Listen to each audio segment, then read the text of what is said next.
Hello, my Juicy Co-creators. Lilu here in beautiful Sedona for a very, very special interview. I feel truly honored to be with Lyrica here today and Gayle. Hello. Hello. We're so honored that you're here. It's such a privilege and a treat.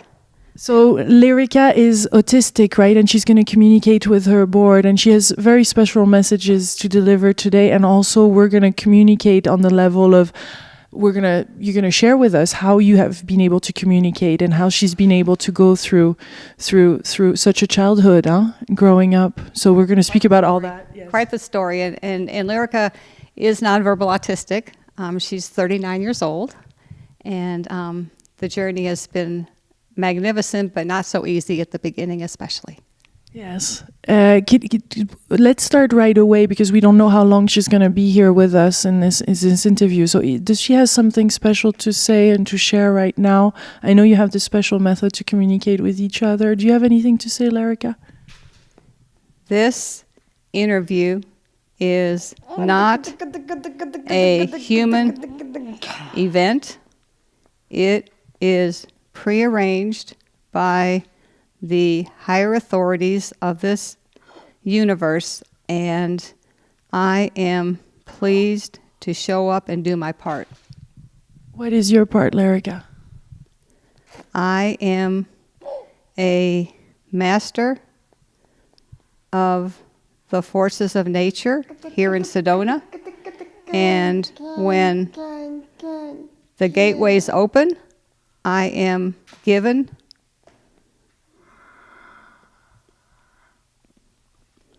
the clue on where and how to be.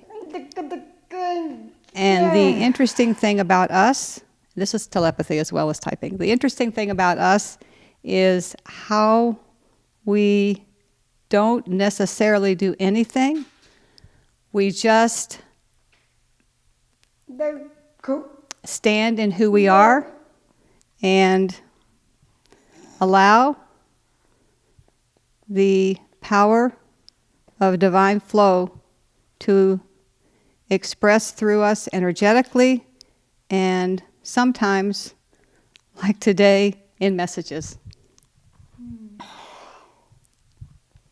How is her world? What does her world look like? What is your understanding, Gayle?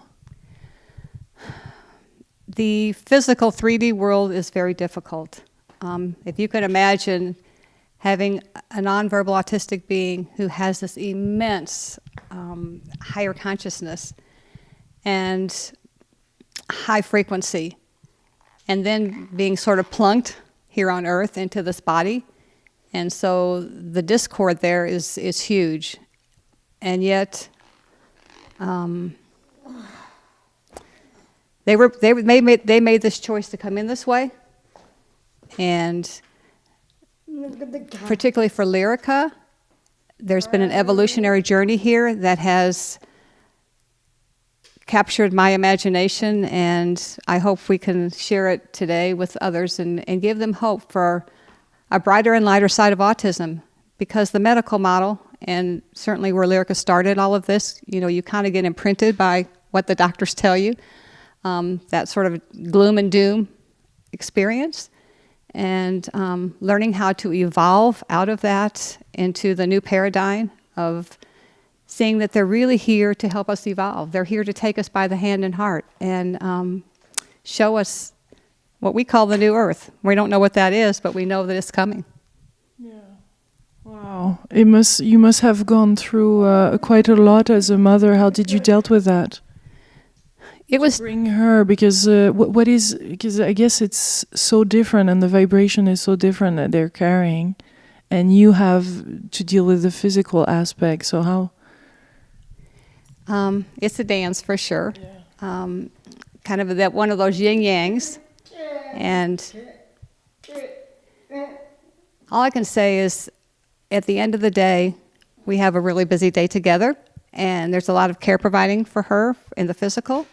And at the end of the day, I can't think of anything else that would bless my life more than to be able to share it with Lyrica and share in our time that we go to the beautiful red rocks here and we meditate, we walk, She communicates by typing as my teacher enlightens me. And I've had the privileges not only working with Lyrica, but some other nonverbal autistics that have enriched my life so much that I'm not the same person. And the beauty they brought into me, the heart, the hope, the higher dimensional realities, it's like being reborn. That's what I feel like. It's been like being reborn. Yeah. I was reading in the book Autism that you put together that there is some moments where when she grew up that she wanted just to die, and it was really difficult for her. Like she was able to express that. Yes. What do they go through? What do autistic child do they all go through that? You know, it's hard to make a generalization because I'm sure every experience and every individual and every family is different.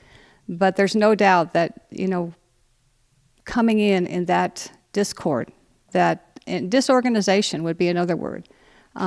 It's a huge obstacle. It's a huge challenge for the family as well as for the autistic person. And it's the mystery. Nobody knows what this is to start with, but all we know is that it looks broken. It looks like it's dysfunctional.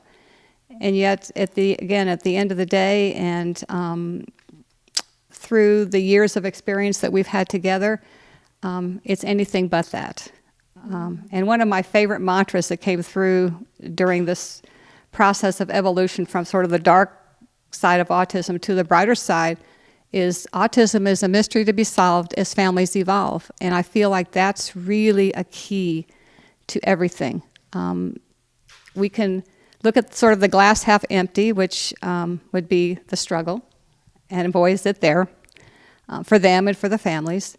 Or we can look at the glass half full, and that's the evolutionary adventure, the call, the choice that was made. And so even though it's the same experience on the 3D level, as long as, and you know this, as long as we look at it differently, perceive it differently, it can take on a whole different flavor and a whole different constellation of outcomes. Does that make sense? Yeah, it does, and it's beautiful, and I must say that the energy here in the room for people watching is very special, very sweet, very uplifting and tender. So it's there. I can feel it in the air. Well, you know, I have something to share about that too, if that's all right. In my earlier years, I really lived in a place of abject fear, and every person I met, every experience I was into, just put me into anxiety. And it wasn't until I came into an intimate relationship with Lyrica, and ultimately the 3 other nonverbal autistics who are co-writers in the book, spent 10 years with them, that I found my first safe friends. I could sit with them, and all of a sudden, I could take the armor off, the shield off, and in their frequency and in their presence, in their sweetness and their, I call it an adoration kind of thing that I have for them, all of a sudden I could feel my own beauty and the peace, the serenity, and sometimes even the bliss and the joy that came through and comes through, continues to come through, is extraordinary. And I just wish that for every family to be able to have that experience, because now I would look back at it and say, okay, it's frequency entrainment, which is kind of a spiritual woo-woo word, but when we can really meet them heart to heart, and they can show up fully for who they are, wow, it's like the Big Bang. Okay, we're back here with Lyrica. I was wondering if you have, Lyrica, something to say. What are your favorite things to talk about or to connect to? You have now gotten my attention.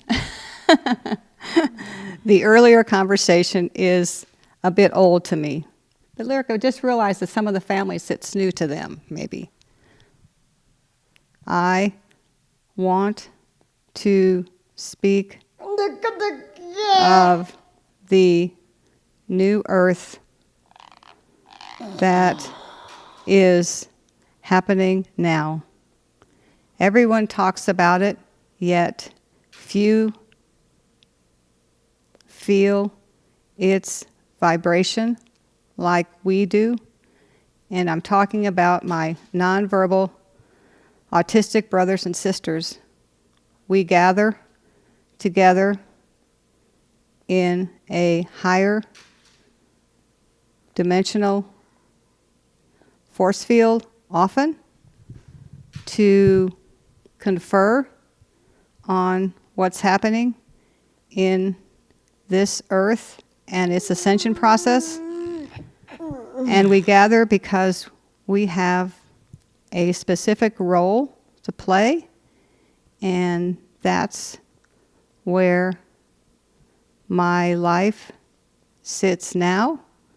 I am in Sedona, in the perfect place to create sacred community for the piece of the new earth that belongs to us. And we are holding in-home meditations to create a vehicle for the transmission of our wisdom and energetic timetable to share our frequency and new science coming in with others. The issue for us and why we are now holding sacred community meditations, we call the New Earth Meditation Group, is because we are holding the blueprint or the seed pod, yet because of our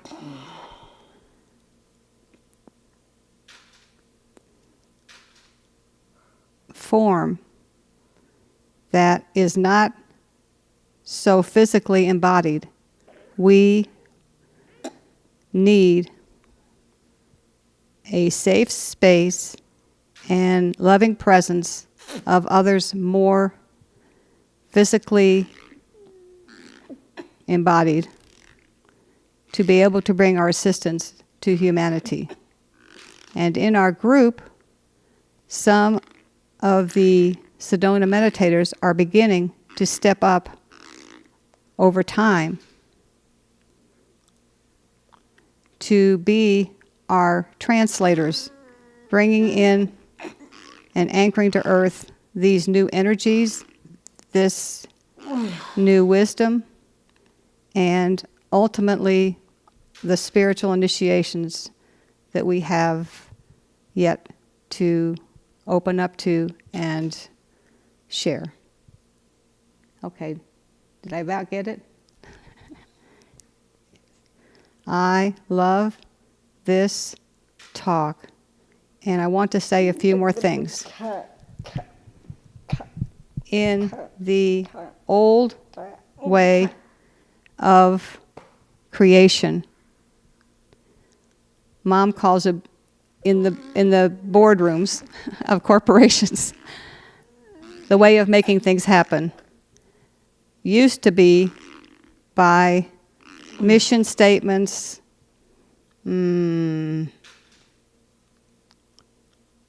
goals and objectives, and steps to create them. In the new earth, this old way is now dead. It goes nowhere. And we shall see how that unfolds. Now, stay with it. The only way to create in the new world is to begin in a state of stillness, deep stillness, something we know well. And in this self-heart zone, we can Can, you're right, can. We can cross over into what is known as, sometimes called the void, the all that is, the Tao, and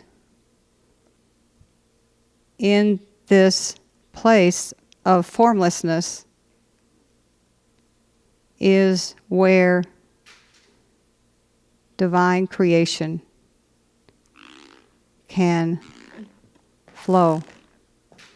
I love calling it the watery flow because I actually see it coming down out of origin and expressing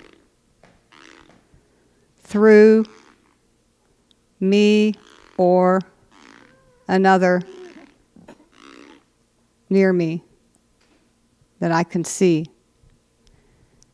And the great news for us, my brothers and sisters who are nonverbal and autistic, is that even though our bodies are compromised, we are expertly templated to do this divine creation work.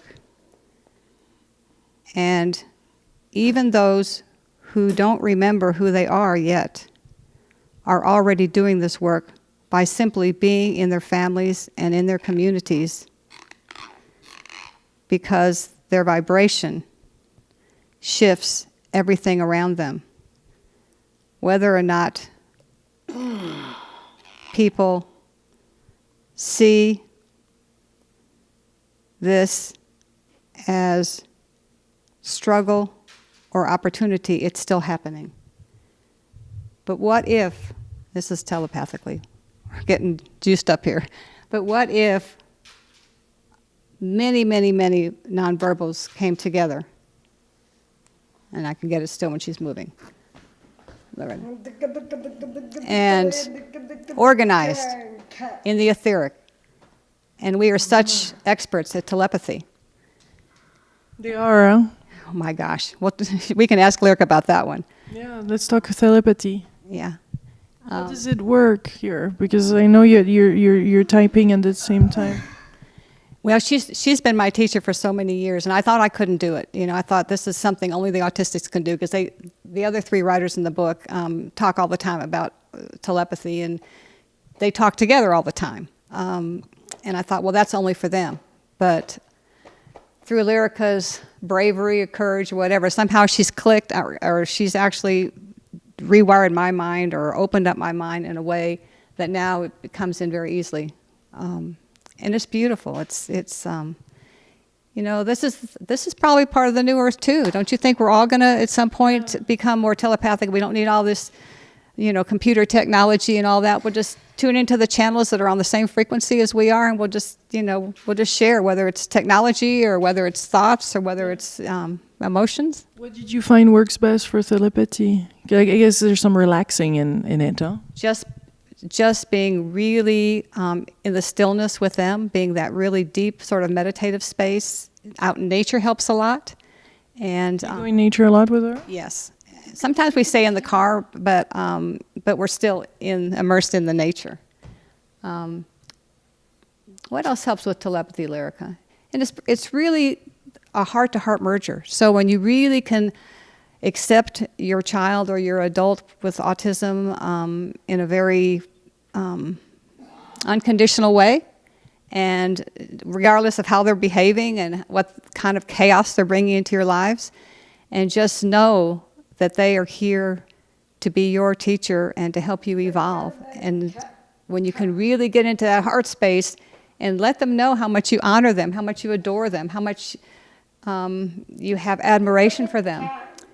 And then when you sit with them in quietude and ask them to help you, help me with hearing you in a telepathic way. And Lyrica uses the word mind talking. I love that. Talking mind to mind. Yeah, where would you say is there? Are they coming from a different planet, from a different solar system? What is your understanding?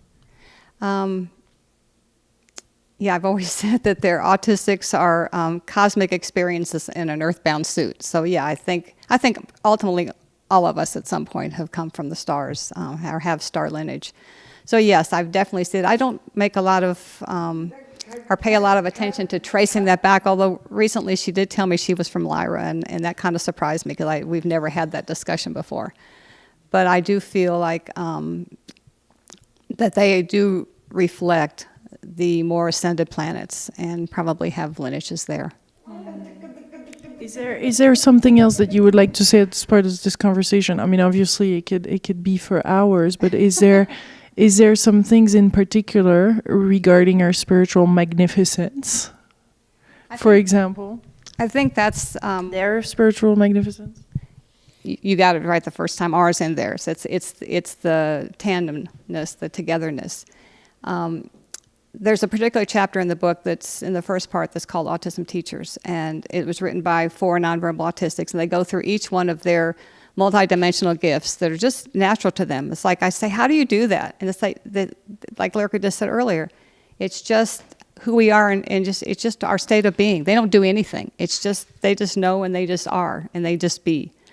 And I just lost my train of thought. Ask me the question again. Spiritual magnificence. Oh, okay. And so... Does she have something to say about that? Or you? Or keys? Or something important within this conversation? Because there's so many things. No worries. That happens to me all the time. Even in the middle of a question. Yeah, so what they tell us in this chapter is they start sharing all these different communing with angels, gridding the earth energy, healing, merging with nature, mind talking or telepathy. But they make a very strong point, and they say we're sharing this not to bring attention to ourselves, but to show everyone else who you are and who you can be when you get on your spiritual path. And we're here to take you by the hand and by the heart and lead you. And that's what this book was all about. It was our love letter to the planet, to hopefully help anyone who's looking for a bit of an ascension quickening, and particularly with families that live in the world of autism and are really having trouble finding a more pleasant way, a more easeful way, a more jubilant way to be in that experience. Because, there are no accidents. This, none of this was, I mean, we can trace the medical possible causes, but to me, that's not the point. The point is, why are they here, and what do they bring, and what can we learn from them? And wow, my life would be so different if I hadn't had this experience. And interesting enough, at the tender age of 60, I was diagnosed with autism and the Asperger's side of it. Didn't even know really that much about it. And it was a way for me to look back at my earlier life where I talked about kind of living in fear and realize that I just really was wired quite differently than the norm, whatever that norm is. And so I feel like for the two of us, we've been sort of divinely born and blessed into this experience. And I just really hope that we can help move that paradigm, that marker a little bit to the next breadcrumb, and just help people begin to see that there's quite a magnificent opportunity for all of us in this. And at the end of the day, it's the all in all of us. That's what it's really all about. I love the autism. This is the name of the book here that you put together with other autistic child. What does this book represent for you, Lyrica? My love letter to the world and my hope for the nonverbal and other autistic families to evolve in the grand design way that we were all meant to receive and live this experience of autism. Thank you. Thank you so much. Thank you. Thank you to you, Lyrica. Thank you to Gayle for this beautiful interview. It's very different. I love it. New adventure for you. Yes. Yeah. And for you as well. I wish you many, many blessings and beautiful journey. Thank you. Thank you very much. Bye, my delicious co-creators from beautiful Sedona, sending you much love and beautiful vibration. Bye.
With each other. Do you have anything to say, Lyrica?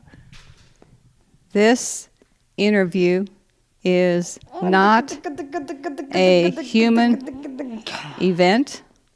It is prearranged by the higher authorities of this universe, and I am pleased to show up and do my part.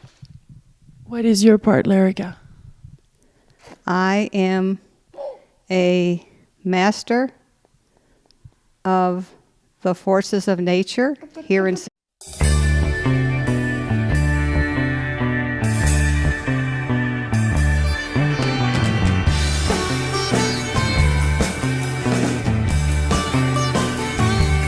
Hello, my juicy co-creators. Lilu here in beautiful Sedona for a very, very special interview. I feel truly honored to be with Lyrica here today and Gayle. Hello. Hello, we're so honored that you're here. It's such a privilege and a treat. So Lyrica is autistic, right? And she's going to communicate with her board, and she has very special messages to deliver today, and also Sedona. And when the gateways open, I am given